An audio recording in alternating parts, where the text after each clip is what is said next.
Welcome to Built to Scale with me, your host, Anthony Mongeluzo. And today, what I'd like to talk about, a topic that I know all too much about: how to lead when your team is tired, distracted, and in a constantly, we could say even more, a constantly changing environment.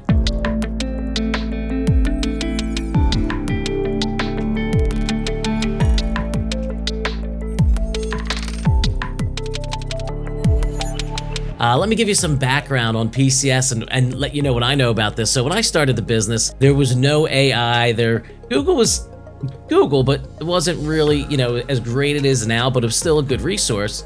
And I could tell you, for my first 10 years in business, so from 2000 to 2010, I made it to a team of 10 or 11 people. We were overworked at times. You have a bunch of IT people, so we're just distracted by nature, right? The text messages going off, the next shiny object. And in my particular case, I was young. At that point, I was 30 years old and I started having employees at 23. And I could also tell you this, at the beginning of PCS, the pay was not that great. So I really had to keep the team focused and I had to keep everyone super efficient. So think about this. You have a growing company, you have roles changing, you have new technologies coming out.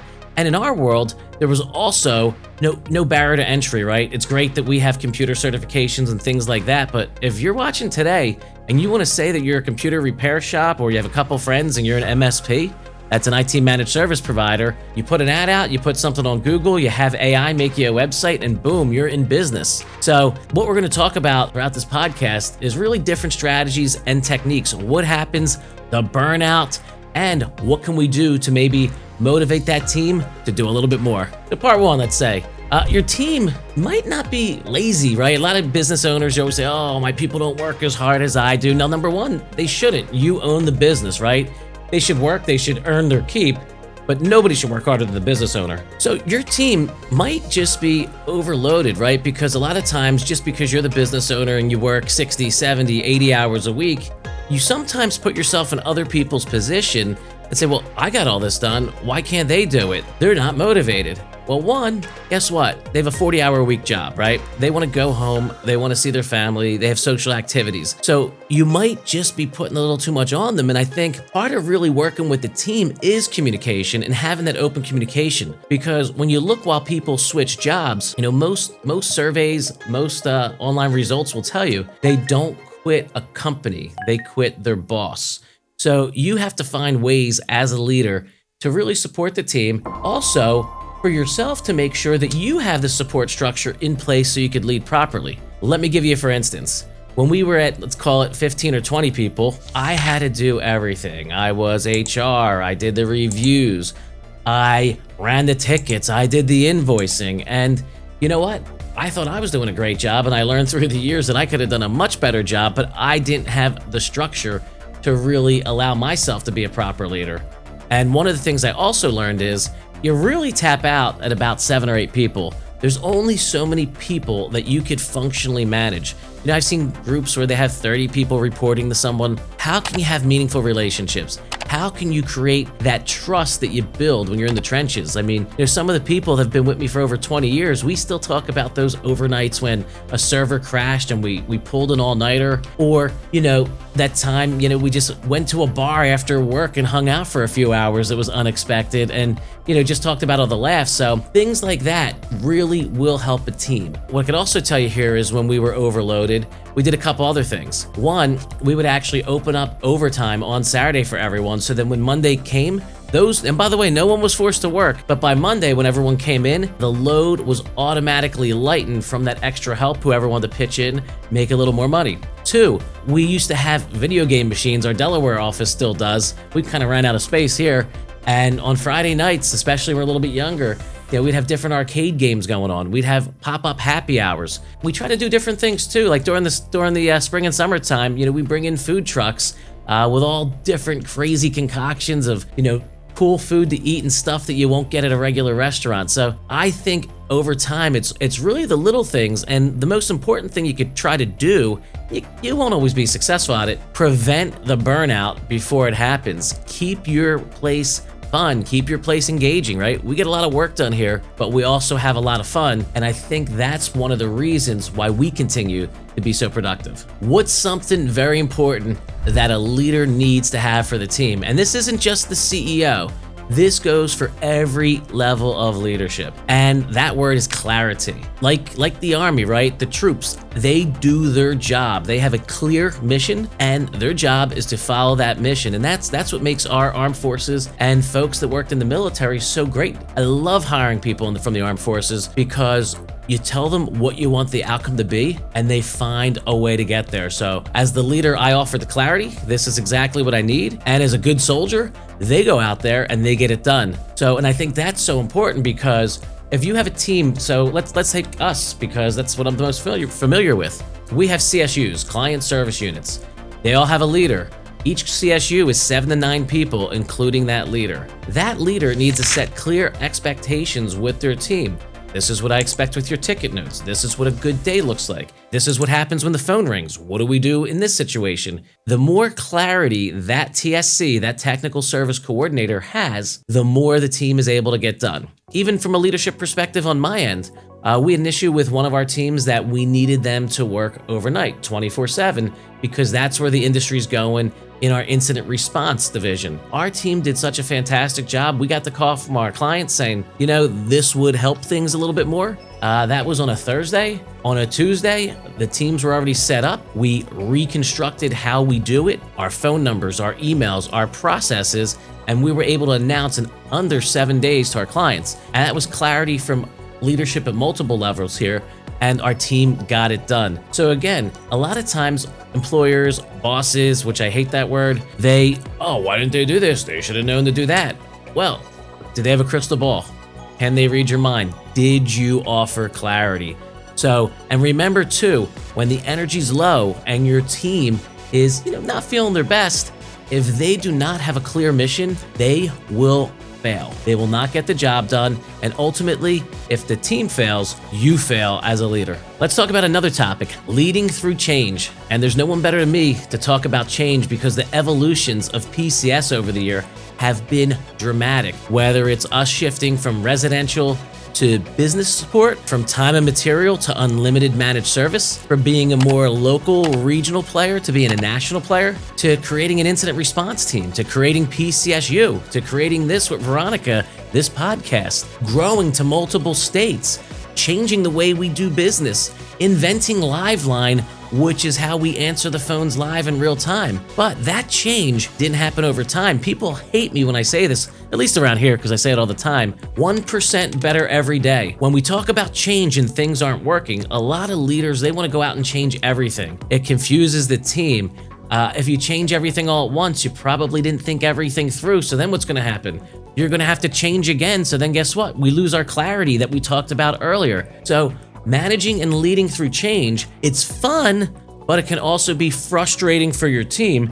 So what I also think is, you're going to see a lot of different things now with business leaders trying to force AI down too, because AI is a revolutionary change. Could be good, could be bad, but that's something we're going to be looking at over the next couple of years. So what I advise business owners, take my advice on this. 1% better every day. 2, when you start to implement a change, everyone says measure twice, cut once, and yeah, that's really important, but there's beta for a reason. When we started Liveline, which by the way, I thought it was a great idea. I thought it was impossible for us to accomplish with all the calls that we get in.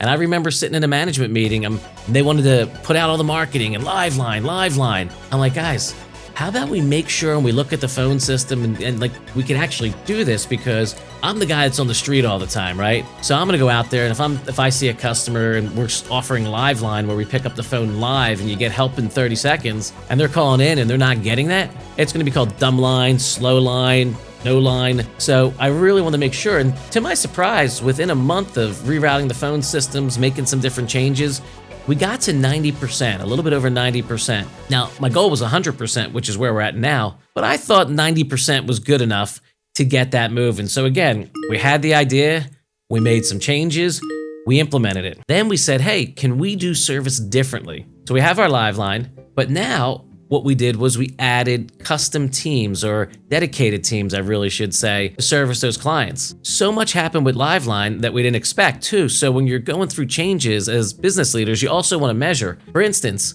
Liveline actually increased the speed of our service delivery because when the problem's right there on the screen and we remote in and we were able to connect with them, we could solve the problem instantly, as opposed to, oh, we'll call you back. And then guess what? We call you back, you're in a meeting. You call us back, the person you want to talk to is not there. So now with the dedicated teams, it creates the familiarity with everyone. Again, slow changes, big results. I still say to this day, we were stuck. We were around 50-ish people. And this Liveline was probably a 2014, 2015 invention. And, since then we grew to over 200 people, and we're a referral-based business. So again, that business change that we actually used to make our lives, our team lives, a little less frustration, keep the energy up, actually had a real and major business impact. So when you're going through changes, you also have to realize, 1 plus 1 isn't always 2. It could be 3, 4, or I'd like to say in this case 5, because we implemented the change, we used it. Now, what if we just went out and rushed it and tried to do everything? I bet your Liveline would have failed, and we would have been back in that management meeting going, yeah, it was a real dumb idea, when it wouldn't have been a dumb idea, it would have been dumb execution. So again, plan your change, get a roadmap, and also remember, the change is sometimes good on paper, a lot of times might not work or might need to be changed again. So you always want to be testing, you always want to be innovating. And what I always suggest to folks, especially in leadership, is a good leader is able to compress time. How do you do things correctly, quickly, and also within a good time window so that you can move on to the next thing? I always thought I'd have things figured out after 10 years. 25 plus years later, we're still tweaking the system, and I hope people could hear this 1% better every day. So what are strong leaders doing right now? We talked about a few things. We talked about clarity. You guys are probably sick of hearing that word already. We talked about 1% better every day. But what strong leaders are also doing right now is, one, they're creating trust. They're figuring out a way to make things work in a hybrid environment. Strong leaders are going the old-fashioned way. They're picking up the phone. And by the way, I'm good with a face-to-face Zoom. But this texting stuff and, instant messaging and all that, for me, I think that's helpful for a quick message, but leaders need to bond with their people. Strong leaders right now are finding out what motivates a team, what motivates a talent, and trying to really align those goals to that mission, because if you have everyone pulling in the same direction and your team knows that you care about them as a leader, not just care about them professionally, but care about them as a person and want to help them, want to motivate them. I mean, I could tell you some of the best people in my life are really strong leaders that they helped guide me. They didn't give me the answer. So I think also strong leaders right now also need to give their teams times to fail, because in work, in life, failure actually creates success. You learn from failure. When things are going great and you have no problems and life is easy, guess what? Then you don't know how to handle failure. And as my good friend, I met him once for 10 seconds, Rocky Balboa, Sylvester Stallone would say, it's not about how hard you get hit. It's how hard you could get hit, get up, and keep on moving. Because you know what? Life is tough. Business is tough. We're all fighting for that same thing, right? And I always say this, a business survives by dollar votes, right? And strong leaders know that. Dollar votes are this: when someone writes you a check for service, they're voting for you with their money, because they could go anywhere else that they want to go. And the business with the most dollar votes is probably the most successful business, because guess what? The more dollars you bring in, the more you could do with training, the more you could do with innovation, the more technologies you can bring into to continue to enhance your service delivery. So strong leaders are always looking ahead. They're always looking forward, and I hate to say it, never happy. You always have to be looking over your shoulder, but also moving forward. So what I think strong leaders are also doing today is they're understanding the technology, they're understanding the people, they're understanding the process, and they're figuring out ways to make it work. When everyone was in the office 5 days a week, it was a lot easier to walk over to somebody's desk. Now, oh wait, are they in today? Oh, they're at home. Do I gotta message them? Strong leaders are finding ways to make the communication mechanisms so much easier. Our team innovated between the phone system, Zoom, and specialized chat rooms. I've seen leadership teams now utilize AI to go through their Discord, their Telegram, their emails when, hey, this looks like a really important message. So leverage the technology to leverage your leadership, to be in communication, to make sure you're there when people need you.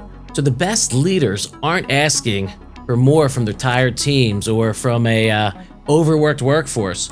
They're leading with more intention, they're leading with more passion, and they're going to be in tune with their team members and figure out, hey, does this person need a break? Do you need a half day? Whatever it takes to keep those team members motivated and going, that's what you're going to do as a strong leader. So for a final takeaway, the world is crazy. I feel bad for my kids growing up. I mean, I didn't get my first text message till I was probably 21. We have so much going on for our team members. They have families. We have economic pressure. We have AI pressure. We have competitive pressure. And you know what? It never stops. So strong leaders are just finding ways to make the office morale better, to build the culture up. And the most important thing is to be understanding. A lot of times leaders can find themselves closed in an office, not communicating with their team. And you know what? The less you communicate, the harder it gets. The gap gets wider and wider and wider until some point there is no communication, and that's where a disconnect occurs. So find your team members' passion. Find out what motivates folks. Ask your team, how do we make this place better? What's one thing that would make your job easier? If you were sitting in my chair, what decision would you make right now that I'm missing? Strong leadership is not easy, but it's a lot easier than you think if you are open to communication and let your people know that your eyes are open, your ears are open, and you want their suggestions. So, and it's a two-way street. So if you're not a business leader right now and you want to be, guess what? As an employee, as a team member, speak up, open your mouth, show your value, and find ways to make your organization better. And guess what? Unless that organization is completely clueless, you will go a long way. So thanks so much for tuning in to this podcast. Hopefully it helped you. Hopefully it inspired you. If you're tired, maybe you just hit rewind and listen to this again. Maybe we'll give you some motivation. Tune in next time to Built to Scale with me, Anthony Mongeluzo.